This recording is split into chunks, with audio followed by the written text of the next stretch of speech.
archibishop Londola, mais est-ce qu'il y a-t-il des références ou des passages bibliques qui pourraient soutenir votre argument, votre avis par rapport à cet enseignement?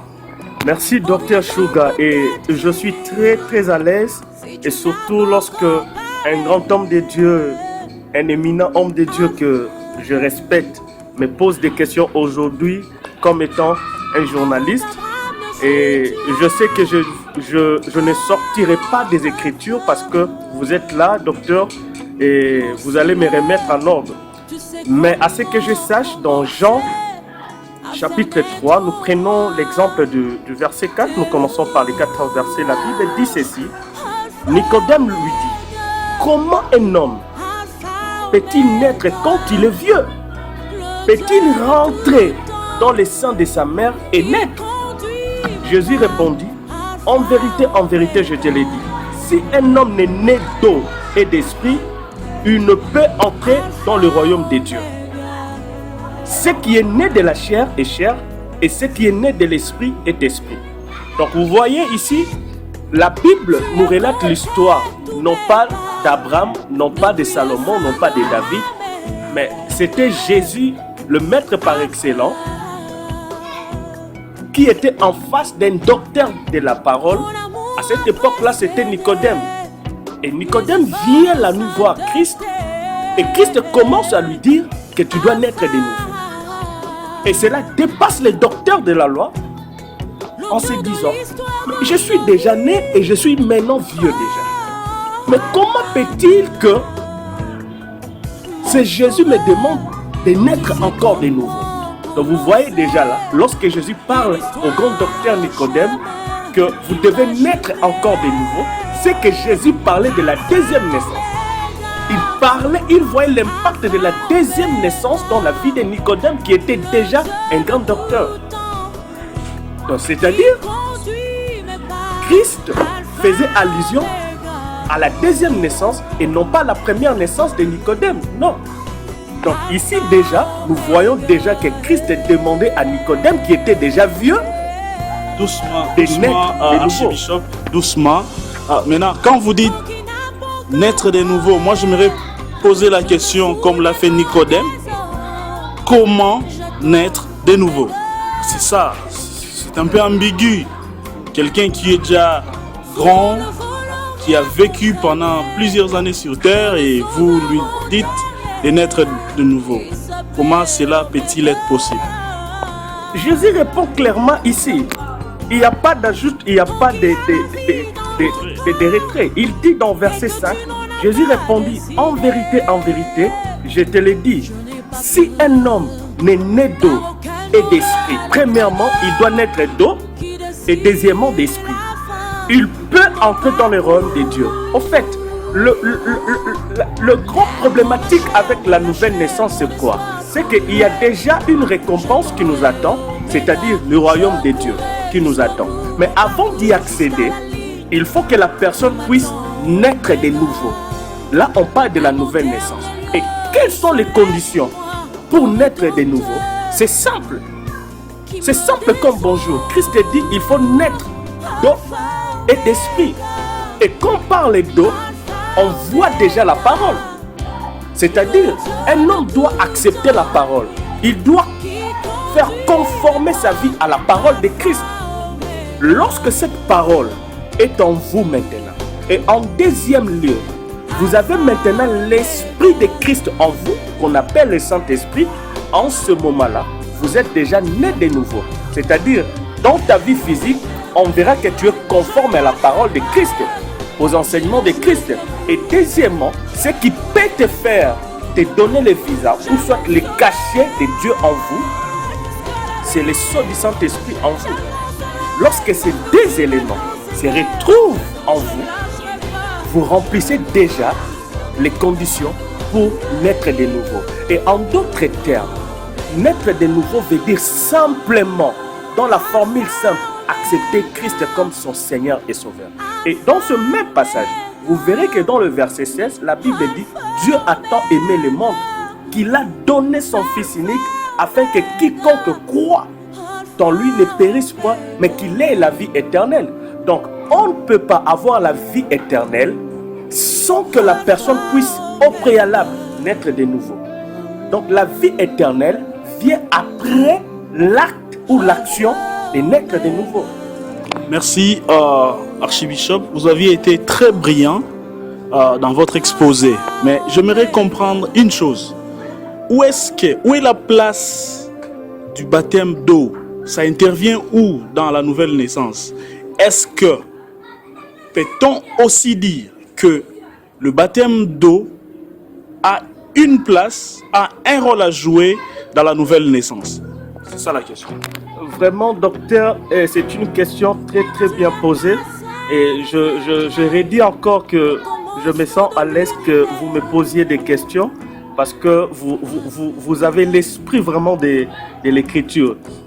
Au fait, lorsqu'on parle, s'il faut parler du baptême, le baptême, c'est parmi les sacrements, comme on dit, de la vie chrétienne. C'est-à-dire, ce sont des choses que nous, étant des chrétiens, nous devons respecter et appliquer. Oui, mais à mon humble avis, je crois que le baptême d'eau, c'est un simple symbole qui veut dire simplement, je prends l'engagement solennel en face des hommes, en face de Dieu. Aujourd'hui, je m'engage à Dieu, à servir Dieu ou à servir Christ. Cela peut intervenir après qu'un homme puisse donner sa vie ou livrer sa vie en Christ et que le Christ puisse devenir le Seigneur et le Sauveur de sa vie. Mais lorsque je parle aussi du Seigneur et Sauveur de la vie d'une personne, il y a aussi le boire et à manger dans ça. Et lorsque j'observe l'église du Congo, vous verrez beaucoup de gens viennent en Christ simplement pour que le Christ soit leur sauveur. Peut-être il avait une maladie et qu'il cherche la guérison par rapport à sa maladie.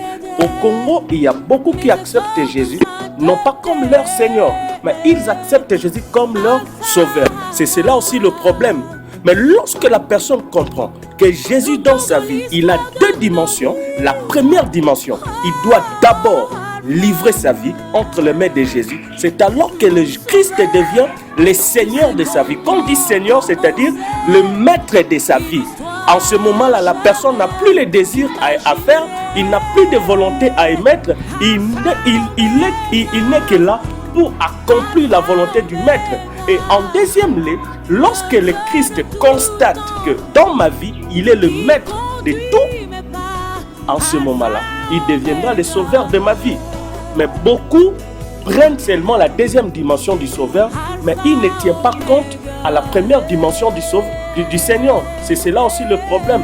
Voilà pourquoi aujourd'hui nous pleurons.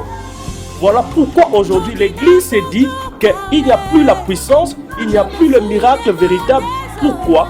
C'est dans ce problématique que les chrétiens fondent leur foi. Ils ne comprennent pas ce que c'est la nouvelle naissance et son impact. Donc il faut rentrer d'abord et vérifier d'abord si réellement il y a eu la nouvelle naissance dans la vie des chrétiens. Parce que c'est là où le bas blesse. Lorsqu'on est chrétien frauduleusement,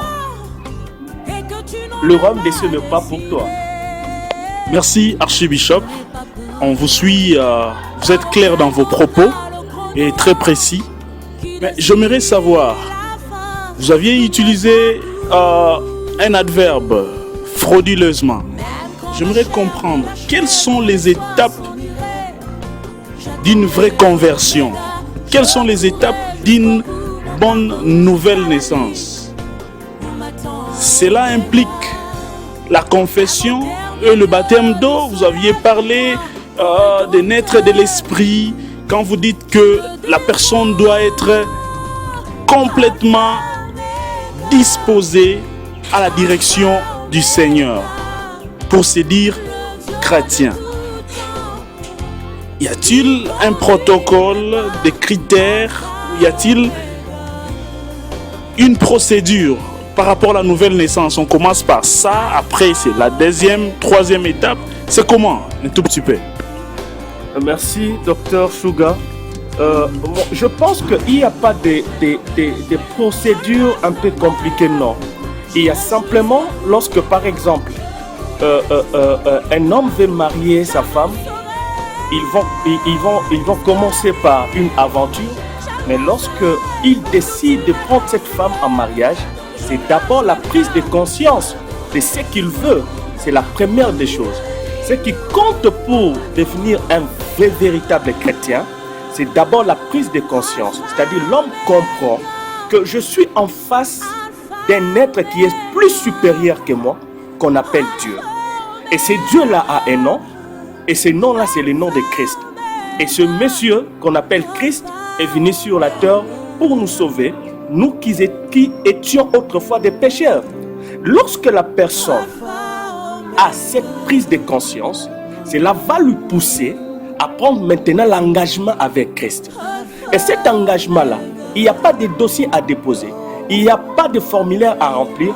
Cela existe seulement le cœur, l'engagement du cœur. C'est-à-dire où l'homme s'est dit par sa propre conscience et il livre son cœur à Dieu. Il dit non, cette fois-ci, ou maintenant je comprends que je dois donner ma vie à Christ. Et lorsqu'il dit, il prononce cela en lui-même. Il dit, j'accepte Christ comme mon Seigneur et Sauveur. Et c'est fini. Là, vous êtes en train de parler de la confession. J'aimerais que vous puissiez éclairer l'opinion.